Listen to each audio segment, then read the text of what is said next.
आज सीखने वाले हैं कुछ ऐसी खतरनाक शेडिंग टेक्निक्स के बारे में जिसमें हम रिंकल्स की बात करने वाले हैं और कैसे उनको हम बेहतर ढंग से शेड कर सकते हैं। आज इसी पे पूरा फोकस है। आओ चलो सीखते हैं इसको। मैं हूं आपका दोस्त अंकित और अपने चैनल पे आप सभी का एक बार फिर से स्वागत करता हूं। दोस्तों आज एक इम्पॉर्टेंट वीडियो है जिस पे हम ये बात करेंगे कि शेडिंग कैसे की जाती है। तो आउटलाइंस मैंने ऑलरेडी ड्रॉ की हुई हैं और ये हमारे favourite prime minister Lal Bahadur Shastri ji का पोर्ट्रेट है, जो कि मैं ड्रॉ करने वाला हूँ। ये एक पर्पसफुली ड्रॉ हुआ है कि कोई एक स्पेसिफिक रिक्वायरमेंट के लिए ड्रॉ कर रहा हूँ मैं। तो यहाँ पे मोस्टली हम बात करेंगे शेडिंग की। तो यहाँ देखो मैंने शुरुआत कर दी है और जो पेपर यूज़ कर रहा हूँ वो एक रफ़ कार्ट्रिज पेपर है और जो पेंसिल्स अभी यूज़ हो रही हैं वो है 2B पेंसिल। अभी थोड़ा थोड़ा क्रॉस हैचिंग्स करते हुए चल रहे हैं। वैल्यूज़ को बहुत आसानी के साथ आप देख पाओ समझ पाओ इतना रखने की कोशिश कर रहा हूँ अभी फ़िलहाल। देखो जो ओरिजिनल इमेज है वो काफ़ी डार्क वैल्यूज़ है, उसमें काफ़ी ग्रे वैल्यूज़ हैं।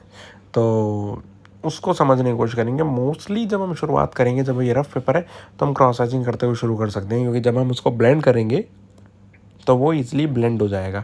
ये हमें पता है। अगर यही स्मूथ पेपर होता तो फिर हम ऐसे नहीं कर रहे होते। अब देखो जैसे मैंने फिंगर यूज़ की तो अब हम इसको ब्लेंड कर पाएंगे पूरी तरीके से, क्योंकि ये एक रफ पेपर है, रफ कार्ट्रिज पेपर है।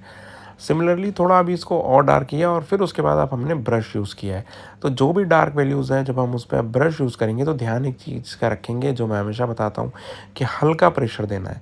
बहुत ज़्यादा प्रेशर मत दीजिएगा और उसके बाद फिर आप further 4B 6B dark values की पेंसिल 8B भी यूज़ करते हैं कुछ लोग, वो आप कर सकते हो। तो बहुत अच्छे से वैल्यूज़ जो है बैलेंस होके निकल के आएंगी। इसी तरह से जब बहुत गहराई में आपको अगर आर्ट सीखनी हो तो मेरी स्किल शेयर और यूडीमी क्लासेस को ज्वाइन करो। नीचे डिस्क्रिप्शन बॉक्स में उसका लिंक है, एक बार ट्राई करके देखोगे, डेफिनेटली आपको पसंद आने वाली है।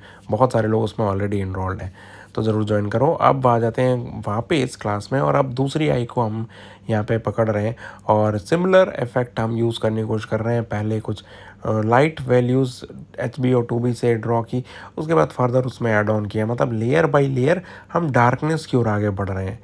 तो अगर यही मान लो सॉफ्ट पेंसिल से कर रहा होता तो कैसे करता है ये बताओ।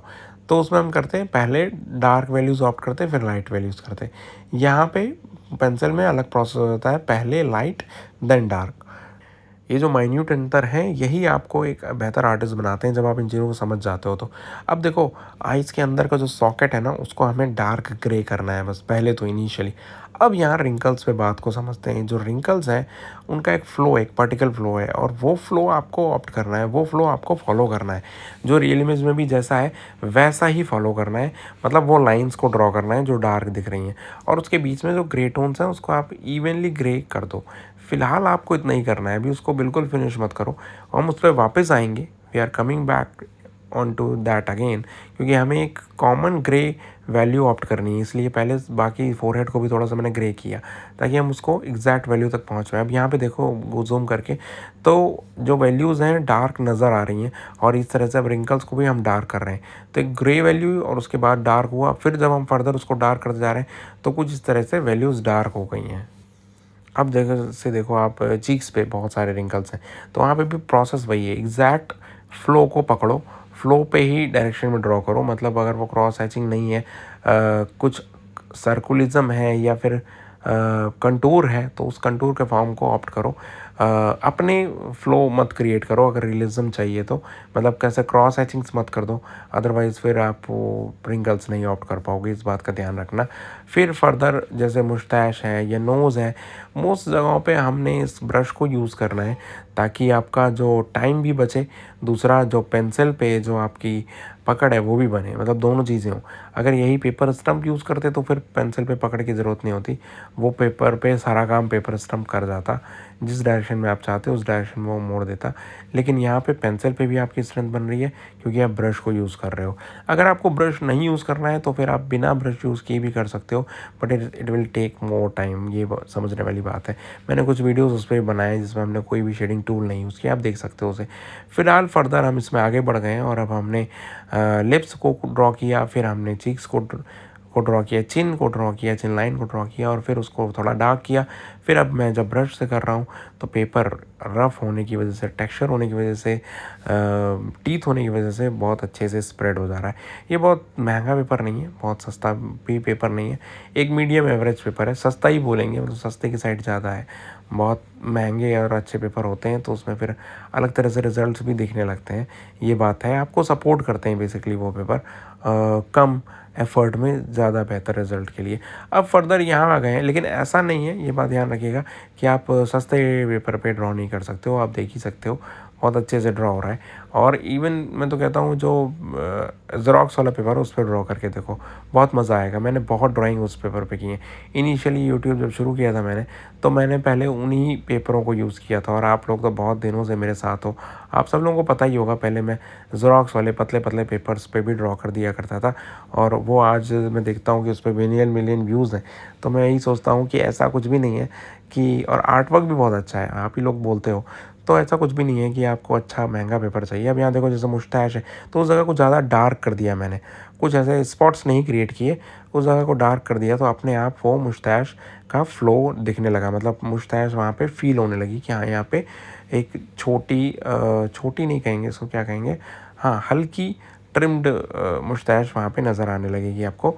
फर्दर फिर इसी तरह से हम उसको ऐड करते जा रहे हैं, वैल्यू को डार्क करते जा रहे हैं और बहुत अच्छे से डार्क हो रहा है। लेकिन अभी भी फिनिशिंग पार्ट जो है वो अभी भी इसमें हमें करना है, वो अभी हम समझेंगे इस चीज़ को, क्योंकि जो फिनिशिंग पार्ट होता है इसमें वो सबसे ज़्यादा मेजर इम्पॉर्टेंट रोल प्ले करता है।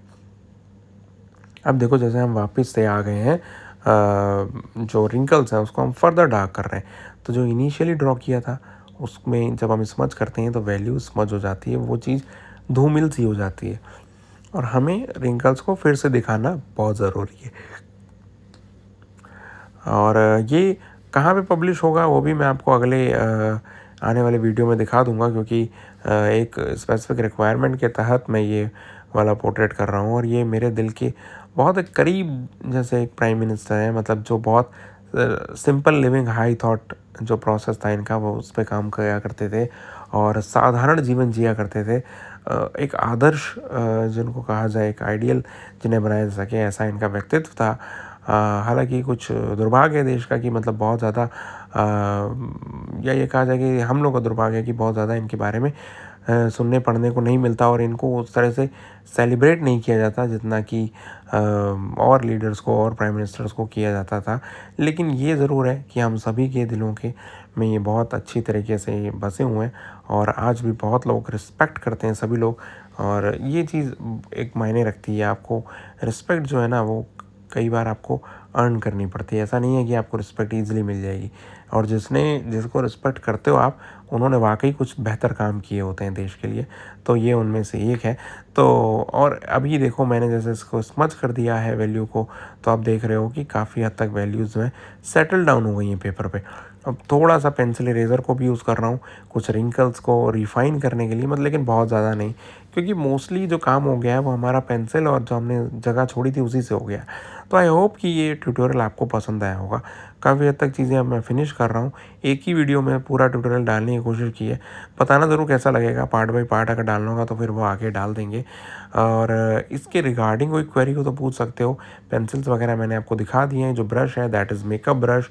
और फ़िलहाल इतना ही।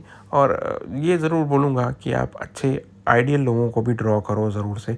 सेलिब्रिटी आर्ट वर्क ठीक है, लेकिन जो आपके दिल के करीब हों, जो नेशनल लीडर्स हों, जो उन्होंने आपको वाकई जो आपको इंस्पायर करते हो, ऐसे लोगों को बस ज़रूर ड्रॉ करो। कल को आपको उन्हें देख के डेफिनेटली प्राउड फील होगा। इन्हीं शब्दों के साथ thank you so much friends. Please इस चैनल को सब्सक्राइब ज़रूर कीजिएगा। इस चैनल को आपके सपोर्ट की बहुत ज़्यादा ज़रूरत है और मैं देख रहा हूँ कि आप लोग सपोर्ट करते रहते हो, लेकिन और थोड़ा बढ़ा दो उसकी इंटेंसिटी को। Thank you so much.